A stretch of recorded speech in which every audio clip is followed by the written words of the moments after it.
నమస్కారం వార్తలకి స్వాగతం ముందుగా ముఖ్యాంశాలు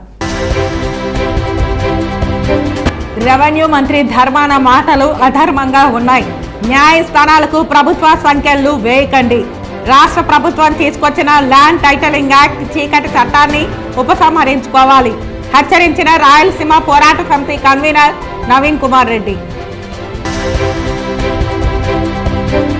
ఇప్పుడిప్పుడే రాజకీయాల్లో క్యారంగేట్రం చేస్తున్న నీకు ప్రపంచ స్థాయి పేరు ఉన్న చంద్రబాబు నాయుడిని విమర్శించే స్థాయి లేదు హితవు పలికిన తిరుపతి తెలుగుదేశం పార్టీ రూరల్ అధ్యక్షులు ఈశ్వర్ రెడ్డి అధికారం అడ్డం పెట్టుకుని చంద్రగిరి నియోజకవర్గంలో దొంగ ఓట్లకు పునాదులు వేసింది ఎవరో అందరికీ తెలుసు విమర్శించిన చంద్రగిరి నియోజకవర్గ జనసేన పార్టీ నాయకులు దేవరకొండ మనోహర్